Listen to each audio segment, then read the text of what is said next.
We all still can see the picture of you with tears rolling down your cheeks when President Barack Obama gave his acceptance speech after being elected President of the United States. But we also have the image in mind of you, I think it was a year earlier during the campaign, saying something, let's just say, a rude comment about him in a moment when no one should have heard it, actually. What changed your mind in that time about Barack Obama? First of all, I voted for President Obama 6 times.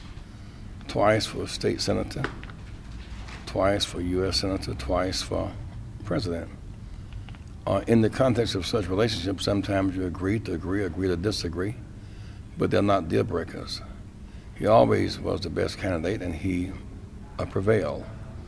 I'm concerned that in the process of development, that the poorest Americans who face the most isolation must be given the help that they need to be able to overcome the odds.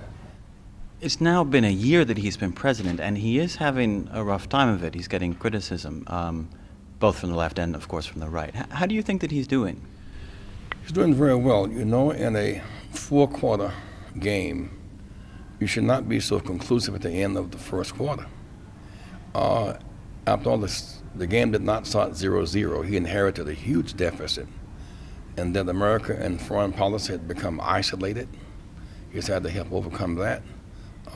We have rejected the Kyoto Treaty for environment, for example. He inherited a huge debt and deficit. President Bush took us from surplus to deficit. He inherited a zone of war that we should not have been engaged in the first place.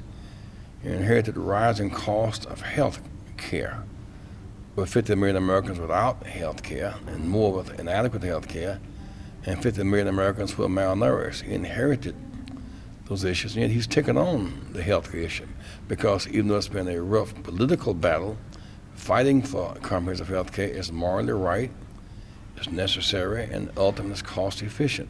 So he's fought the right battles, but he is fighting that he was elected to fight these battles. You have said, though, that Roosevelt was actually better at getting his message across. What would you say about how Barack Obama is getting his message across to the American people? President Barack is in part president, in part professor. He understands things in great detail. He'll make that case. Roosevelt was able to somewhat simplify his message. Chicken in every pot. That means feed all the hungry. A job for the jobless. That means the triple C, the workers' jobs. Moratorium on foreclosures. You can't pay your house note if you don't have a job. Restructure banks. It was kind of done in 30 words or less. And so learning how to get your message in a simplified, digestible form is a challenge of every great communicator. You were here for the Martin Luther King reading, the talk. The Dutch are inspired by Dr. King, and of course they're also quite inspired by you. I've been impressed by how many Dutch people I've heard around your visit referring to, let's say, your presidential campaigns or speeches of yours from the 80s that have inspired them already from all the way here across the ocean. Why do you think that you are able to reach Dutch people like this? I have to ask that question, Dutch people. I'm in the lineage of human rights struggles. And those here who value human rights and who value coexistence, who value sharing security, we have a lot in common. And so there's been a strong abolitionist movement in the Netherlands, a strong peace movement in the Netherlands. There was a strong movement here to end apartheid connections, and it prevailed. A strong tradition here of peace. And so we have an awful lot in common, and I treasure the embrace that we felt here. Yeah. You did mention yourself earlier issues of integration here in the Netherlands. There are some problems popping up with integration here. What advice would you have for the Netherlands for tackling integration? One, make segregation illegal and unacceptable. You must see people coming in really as value added. must see them as therapy for growth, not threats. Must avoid any temptation to put people in isolation because of their race or their religion. If you put people in isolation and leave them locked out, you're organizing your own ticking time bomb. Make room for each other under the one big tent. I'm particularly interested in what you think about segregation of schools, because you mentioned segregation as the main thing. It's a hot topic here right now in the Netherlands, whether schools should be forced to desegregate. Now, unlike in the States here, there's wide freedom of choice for schools, primary and elementary schools. Do you think that the government should force schools to desegregate? Is it that important? Well, desegregation is good national policy.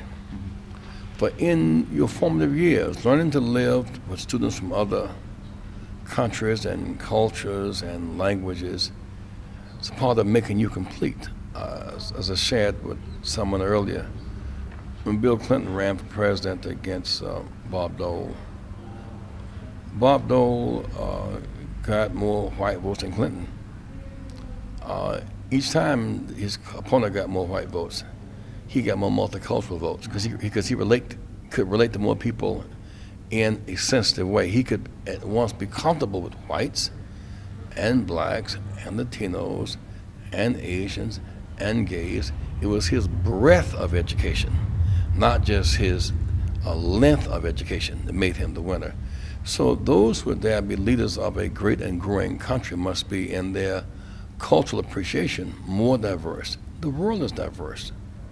The world is a rainbow. Teach our children in their formative years to learn to live together as brothers and sisters and make for a great and growing country.